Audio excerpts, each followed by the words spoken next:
Assalamualaikum warahmatullahi wabarakatuh. Salam sejahtera untuk kita semua. Perkenalkan, saya Raudatun Nafisah, dosen jurusan Ilmu Komunikasi Universitas Teguh Umar. Pada kesempatan ini, saya akan menjelaskan pelaksanaan pembelajaran mata kuliah Komunikasi Pemasaran berdasarkan komponen DIA, yaitu Delivery, Interaction, dan Assessment, sebagai bagian dari pernyataan diri dosen dalam UKT-PT. Mata kuliah Komunikasi Pemasaran merupakan mata kuliah wajib program studi dengan bobot 3 SKS yang ditempuh mahasiswa pada semester ketiga. Mata kuliah ini merupakan mata kuliah yang membekali mahasiswa dengan pengetahuan, keterampilan, dan kemampuan menganalisis berbagai strategi komunikasi yang digunakan organisasi maupun perusahaan dalam memasarkan produk, jasa, maupun ide kepada khalayak sasaran. Secara garis besar, mata kuliah ini membahas konsep, strategi, dan praktik komunikasi pemasaran dalam konteks bisnis maupun organisasi.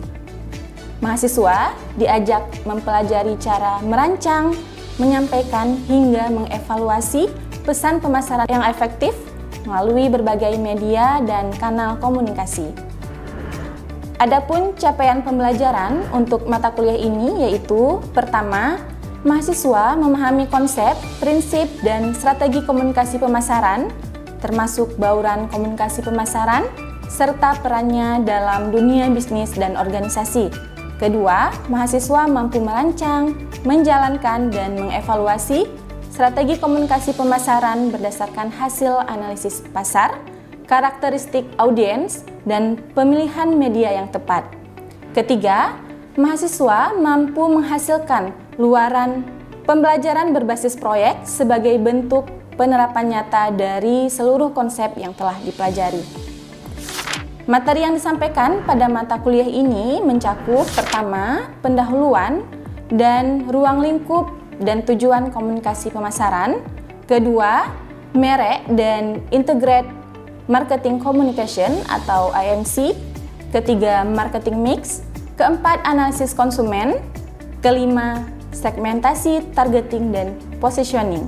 Keenam, bauran komunikasi pemasaran yang mencakup periklanan, hubungan masyarakat, promosi, personal selling, penjualan, dan lain-lain. Ketujuh, strategi periklanan dan media yang mencakup perencanaan pesan serta pemilihan media. Dan kedelapan, isu lingkungan, budaya, dan etika dalam komunikasi pemasaran. Terakhir, evaluasi dan pengukuran efektivitas kampanye. Seluruh materi tersebut disusun berdasarkan sumber-sumber terkini seperti buku teks, jurnal ilmiah, maupun bahan ajar pendukung lain yang relevan dengan perkembangan praktik komunikasi pemasaran saat ini. Pada aspek delivery, saya menyelenggarakan pembelajaran menggunakan mode blend learning, yaitu mengombinasikan pembelajaran tatap muka atau luring dan juga daring. Nah, perkuliahan tatap muka digunakan untuk menjelaskan konsep-konsep utama, kemudian melakukan diskusi, presentasi, serta analisis studi kasus. Sementara itu, pembelajaran daring dimanfaatkan untuk menyediakan materi pembelajaran, memberikan penugasan, kuis, forum diskusi, serta umpan balik melalui learning management system yang digunakan oleh universitas. Dalam proses pembelajaran, saya menerapkan pendekatan student-centered learning sehingga mahasiswa menjadi subjek utama dalam kegiatan belajar. Metode pembelajaran yang digunakan meliputi ceramah interaktif untuk memberikan landasan konseptual, diskusi kelompok, kemudian studi kasus, presentasi, dan pembelajaran berbasis proyek atau project-based learning. Melalui metode tersebut, mahasiswa tidak hanya memahami teori, tetapi juga mampu menghubungkan konsep komunikasi pemasaran dengan kondisi nyata di dunia bisnis, pemerintahan, maupun organisasi sosial. Pada aspek interaction, saya membangun suasana pembelajaran yang komunikatif, partisipatif, dan kolaboratif. Interaksi ini tidak hanya berlangsung satu arah dari dosen kepada mahasiswa, tetapi juga terjadi secara aktif antar mahasiswa melalui diskusi kelompok, presentasi, tanya jawab, dan kegiatan refleksi pembelajaran. Dalam setiap pertemuan, saya memberikan kesempatan kepada mahasiswa untuk memberikan pertanyaan, kemudian menyampaikan pendapat, memberikan argumentasi berdasarkan teori-teori yang telah dipelajari, serta menanggapi hasil presentasi kelompok lain.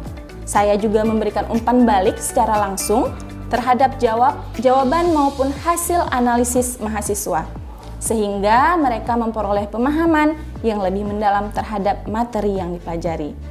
Selanjutnya, pada aspek asesmen, capaian pembelajaran dievaluasi melalui tugas dengan bobot 15%, kuis sebesar 10%, ujian tengah semester atau UTS sebesar 25%, dan ujian akhir semester dengan penilaian berbasis project based learning sebesar 50%, dengan total bobot evaluasi penilaian mata kuliah komunikasi pemasaran sebanyak 100%. Sistem penilaian ini disusun untuk mengevaluasi tidak hanya pemahaman mahasiswa terhadap konsep, tetapi juga kemampuan mereka dalam menganalisis permasalahan, merumuskan solusi, serta mengaplikasikan teori pada situasi nyata. Penilaian tidak hanya berpatokan pada hasil akhir, tetapi juga mempertimbangkan keterlibatan aktif mahasiswa dalam diskusi, pemahaman konsep, kemampuan analisis, serta kreativitas dan kualitas proyek yang dihasilkan pada tahap pembelajaran berbasis proyek. Demikian informasi yang dapat saya sampaikan terkait mata kuliah komunikasi pemasaran untuk mahasiswa jurusan Ilmu Komunikasi Universitas Teguh Umar. Sebagai gambaran lebih lanjut mengenai bagaimana saya menyampaikan materi di dalam kelas, berikut saya tampilkan cuplikan proses pembelajaran pada salah satu pokok bahasan dalam mata kuliah ini, yaitu marketing mix. Selamat menyaksikan. Assalamualaikum warahmatullahi wabarakatuh. Waalaikumsalam warahmatullahi wabarakatuh. Selamat siang semuanya. Siang. Gimana kabarnya? Sehat ya? Alhamdulillah sehat. Sehat ya, walaupun sudah siang, kita tetap harus semangat ya untuk kuliah hari ini, oke? Jadi untuk pertemuan hari ini di minggu ketiga kita akan belajar terkait marketing mix ya, atau disebut juga dengan bauran pemasaran. Oke, sebelum masuk ke materi kita akan presensi terlebih dahulu. Silakan buka handphonenya masing-masing untuk presensi. Oke, bisa ya? Sudah semua? Sudah. Baik. Di minggu sebelumnya kita sudah belajar nih terkait materi IMC atau Integrated Marketing Communication ya. Ada yang masih ingat apa saja elemen-elemen yang ada pada IMC tersebut? Siapa yang mau menjawab? Alia, Bu. Alia, oke, silakan Alia. Oke, jadi minggu kemarin kita udah belajar elemen yang pertama tuh ada elemen periklanan. Terus juga ada humas sama publisitas. Terus yang ketiga ada personal selling atau penjualan personal. Terus yang keempat itu ada event sama experience atau acara juga pengalaman. Oke, betul sekali. Berarti Alia ada belajar lagi ya di rumah ya. Baik. Jadi untuk hari ini kita akan belajar terkait marketing mix. Nah, adapun capaian pembelajaran yang akan dicapai oleh mahasiswa ada dua, yaitu mahasiswa mampu memahami konsep, prinsip, dan strategi komunikasi pemasaran, termasuk bauran komunikasi pemasaran dan peranannya ya dalam dunia bisnis dan organisasi. Nah, untuk capaian kedua yaitu mahasiswa memahami konsep marketing mix dan mampu menganalisis studi kasus di sekitarnya. Itu akan kita pelajari nanti ya. Oke. Sebelum masuk ke topik intinya, kita akan melihat video singkat ya. Kalian nonton dengan seksama video singkat ini.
Baik. Dari video tadi, ya, dari video singkat itu tadi, apa hal yang menarik perhatian teman-teman yang terdapat dalam video itu?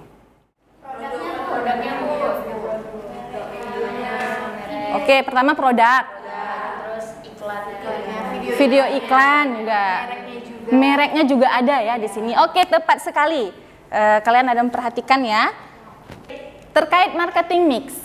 Nah, sebelum kita masuk ke materinya, ada yang tahu nggak apa itu definisi dari marketing mix? Siapa yang menjawab? Saya. Oke, Zelfa ya? Ya. Oke, menurut Zelfa apa? Jadi menurut pemahaman Selva, kalau marketing mix ini adalah sekumpulan strategi yang mana biasanya digunakan oleh perusahaan untuk memperkenalkan, menawarkan, dan juga menarik minat dari konsumen agar mereka mau membeli produk ataupun jasa yang mereka jual. Oke, bagus sekali Zelfa ya. Betul sekali yang dikatakan oleh Zelfa, bahwa marketing mix itu adalah strategi yang mengintegrasikan berbagai unsur pemasaran ini untuk menyampaikan nilai dan pesan kepada konsumen, ya, itu intinya. Nah, sekarang kita lihat apa saja unsur dari marketing mix 4P ini. Yang pertama ada produk, ya. Yang kedua ada price. Apa itu price? Harga. Oke, kemudian ada place. Apa itu place? Tempat. Yang keempat promotion atau promosi. Nah, dari masing-masing unsur atau elemen marketing mix ini itu ada beberapa hal yang harus diperhatikan, ya, supaya perusahaan itu dapat tercapai nih pemasarannya. Ya, yang pertama produk. Produk itu harus kita perhatikan apa? Fiturnya, kemudian kualitas produknya, kemudian brandingnya. Ya, terkait merek itu tadi, ya, tadi teman-teman juga sudah menyebutkan ya, ada produk, ya kan. Kemudian packagingnya juga harus kita lihat, ya, servisnya bagaimana, kemudian warranties atau jaminannya itu. Oke, yang kedua price. Nah, hal yang harus diperhatikan ada price strategi, pricing, kemudian diskon, payment terms, itu juga harus diperhatikan supaya pemasaran itu bisa tercapai. Nah, yang ketiga place atau tempat, channelnya, ya, tempat distribusinya itu bagaimana. Kemudian lokasinya itu juga harus kita perhatikan, ya. Kemudian inventory itu masuk juga, dan terakhir transport, ya, itu juga menjadi hal yang harus diperhatikan oleh perusahaan atau produsen, ya. Kemudian terakhir promotion. Nah, promotion itu ada beberapa hal, 4 hal yang harus diperhatikan. Pertama sales promotion, kemudian advertising, periklanan, public relation, ya, PR-nya, dan juga direct marketing. Oke, sampai sini paham ya? Paham. Kita lihat satu persatu. Yang pertama, produk. Apa itu produk? Produk itu adalah segala sesuatu yang dapat ditawarkan ke pasar untuk memuaskan suatu kebutuhan atau keinginan. Nah, melalui produk, produsen itu dapat memanjakan konsumen. Ya, jadi produk ini adalah sesuatu yang ditawarkan produsen kepada konsumen sesuai dengan kebutuhan dan keinginan konsumen, gitu. Jadi produk ini bukan hanya berupa barang, tapi juga apa? Bisa jasa. Ya, contohnya kalau produk barang apa? Kalau barang, minuman, makanan, apa lagi? Iya, masuk juga, skincare juga masuk. Nah, kalau contoh produk yang berupa jasa apa? Gojek. Oke, Gojek. Apalagi? Servis AC masuk juga. Satu lagi apa? Ayo. Apa? Cleaning service. Oke, berarti teman-teman sudah paham ya? Sudah paham sampai di sini. Nah, kemudian produsen harus memperhatikan nih produk yang ditawarkan itu dapat diterima konsumen, ya, dan juga harus memiliki kualitas yang tinggi serta kelebihan dari kompetitor sejenis, ya. Jadi masing-masing produk yang ditawarkan oleh produsen harus memperhatikan itu kelebihannya apa dengan kompetitornya supaya tidak kalah nih, ya. Oke, kemudian kita lihat contohnya. Nah, ini. Ya, kalau kita ke swalayan atau ke supermarket gitu ya, pasti di situ banyak sekali jenis produk yang sama, dengan merek yang berbeda, gitu ya. Ini contohnya, terdapat belasan hingga puluhan jenis produk minyak goreng, ya, banyak sekali minyak goreng. Semuanya bersaing untuk dapat menarik konsumen dengan berbagai kelebihan dan keunggulannya masing-masing, gitu ya. Walaupun ini sama jenisnya, minyak, pasti ada kelebihan, ada keunggulan, ya, yang dipikirkan oleh produsen tersebut, ya. Dan target pasarnya, target konsumennya juga ada, pasti di setiap merek ini ada yang membeli, gitu ya. Jadi masing-masing itu mempunyai kelebihannya sendiri. Oke, paham? Paham ya? Kemudian selanjutnya kita lihat elemen yang kedua, apa itu? Place atau tempat. Tempat merupakan saluran distribusi produk ke tangan konsumen, sehingga tempat pemasaran yang dipilih harus strategis dan mudah dijangkau konsumen. Ya, jadi itu tempat adalah cara, ya, bagaimana suatu perusahaan atau suatu produsen itu menyalurkan produknya sehingga bisa diperoleh oleh konsumen atau pembeli. Ya, jadi perusahaan harus memikirkan nih tempat yang strategis itu di mana, gitu, sehingga konsumen itu mudah menjangkaunya. Ya. Nah, seiring perkembangan zaman, tempat tidak terbatas secara fisik saja. Ya, bisa saja produsen membuka lapak pada marketplace atau media sosial. Contohnya apa? Iya, marketplace di Shopee, itu ya. Itu bisa jadi toko juga, toko online, gitu kan? Oke, kita lihat contohnya. Nah, di sini ada contoh gerai fisik iBox pada salah satu mall, ya. Ini adalah toko offline-nya, toko fisiknya. Nah, yang ini toko iBox di marketplace Shopee. Ya, jadi untuk zaman sekarang itu kita juga bisa membuka toko di marketplace secara online, ya. Nah, dengan cara ini juga itu akan lebih mempermudah calon konsumen, ya, untuk bisa membeli produk tersebut. Jadi dari mana saja, dari jauh pun bisa, ya, konsumen tersebut membeli produk yang ada di marketplace ini. Oke, sampai di sini paham ya? Paham. Selanjutnya kita lihat elemen yang ketiga, ada price atau harga, ya. Nah, price ini yaitu penetapan harga dari suatu produk menjadi hal yang sangat penting. Karena itu harga suatu produk akan sangat mempengaruhi keberhasilan perusahaan untuk memperoleh keuntungan, ya. Nah, kebijakan penetapan harga akan mempengaruhi pelayanan atau jasa yang harus diberikan perusahaan kepada konsumen. Strategi dalam menetapkan harga produk dapat dilakukan dengan menganalisis keunggulan dan kekurangan dari produk yang dimiliki. Jadi intinya, harga ini adalah sejumlah uang yang harus dibayar oleh konsumen, sehingga konsumen itu bisa memperoleh produk yang dibutuhkan dan diinginkan, ya. Nah, harga dapat ditentukan dengan pertimbangan sebagai berikut. Ada penghitungan HPP atau harga pokok produk, kemudian target konsumen, ya, kemudian eksklusivitas, dan terakhir produk limited edition, ya. Produk limited edition berarti harganya itu bisa lebih mahal, gitu. Kita ambil contoh di misalnya di kedai kopi atau warung kopi, ya. Kedai kopi yang lokasinya itu di sekitaran kampus bisa lebih murah harganya dibandingkan di perkotaan. Contoh, misalnya ada segelas kopi dijual seharga 10.000, karena pertimbangannya lokasinya itu di sekitaran kampus yang banyak mahasiswa. Jadi target konsumennya itu adalah mahasiswa, ya. Berbeda cerita kalau misalnya kopi yang dijual di mall, itu di perkotaan, ya, itu harganya bisa jauh lebih mahal karena target konsumennya itu berbeda. Oke, baik, kita lihat contohnya. Nah, ini ada regular Oreo, kemudian ada apa satu lagi? Supreme. Yang mana yang lebih mahal? Supreme. Nah, ini produsen atau perusahaannya pasti sudah mempertimbangkan target konsumennya bagaimana, sehingga harganya ini juga akan berbeda, gitu. Kemudian yang di bawah ini ada contoh Alphard, dan ini. Yang mana yang lebih mahal?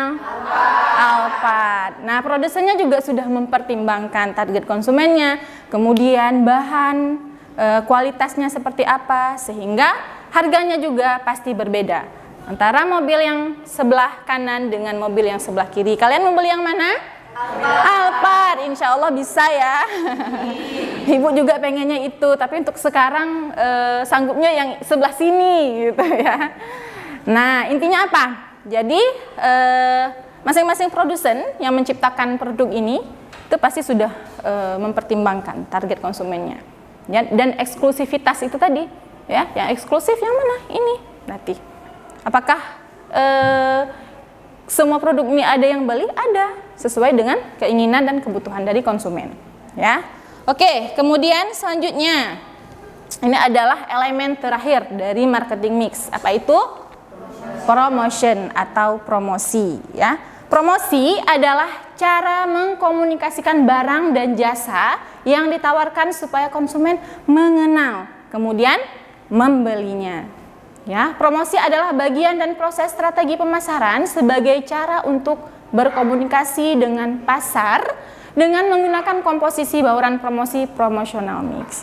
Ya, jadi tujuannya dengan promosi ini suatu perusahaan itu ingin mengenalkan, kemudian membujuk, ya, supaya calon konsumen itu tahu bahwa produk tersebut ada, lalu membelinya.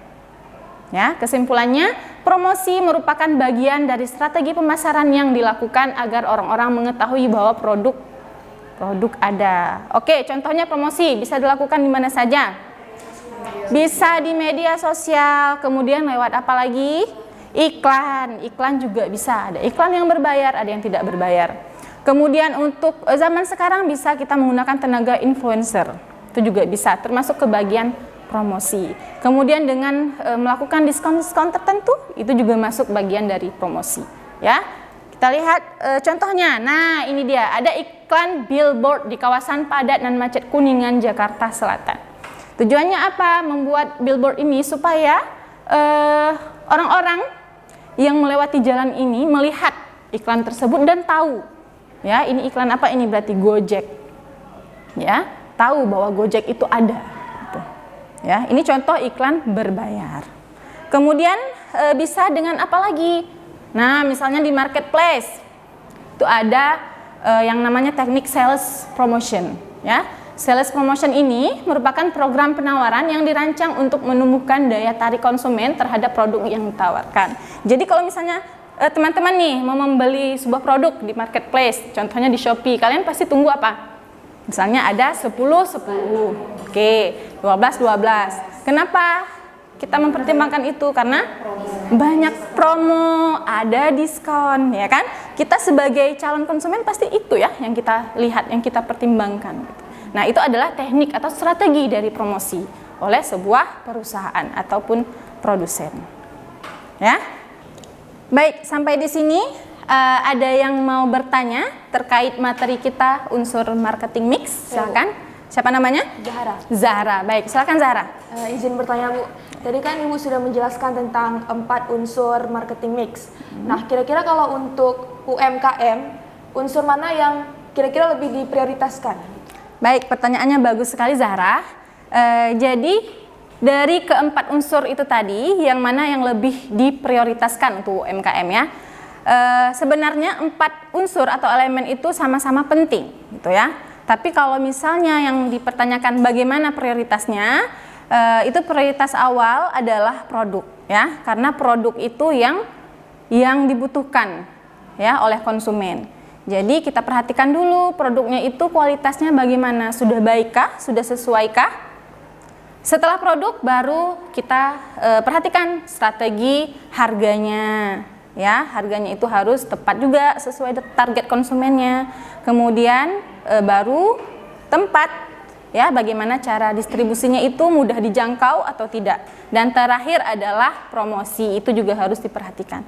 Ya, promosinya harus optimal supaya produk yang kita jual itu bisa dikenal luas oleh konsumen. Oke?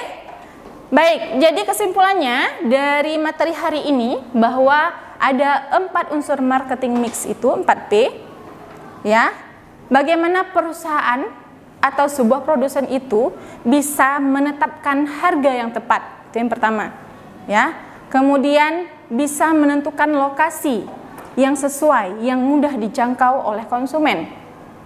Oke. Kemudian bagaimana produk itu baik kualitasnya.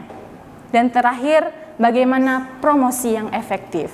Nah, dalam mata kuliah komunikasi pemasaran, ya, promosi itu yang menjadi fokus utama kita. Kenapa? Karena promosi itu yang menentukan bagaimana strategi, ya, penyampaian pesan kepada khalayak melalui berbagai media komunikasi. Selanjutnya untuk bahan evaluasi, ya. Nah, ini ada tugas berupa studi kasus yang harus teman-teman kerjakan. Jadi silahkan kerjakan dengan kelompoknya masing-masing yang sudah dibagi sebelumnya, ya. Perhatikan ini kasusnya, kemudian kerjakan, ada beberapa poin tugas.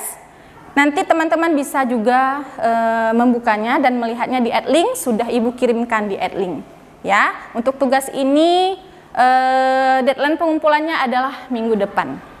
Oke? Oke, baik. Mungkin demikian saja materi pada pertemuan kali ini. Sampai bertemu minggu depan di materi selanjutnya, yaitu terkait proses analisis konsumen, ya. Dan akan kita lanjutkan dengan diskusi tugas analisis kasus ini. Terima kasih untuk perhatian teman-teman. Semoga ilmu yang didapatkan hari ini bisa bermanfaat. Ya.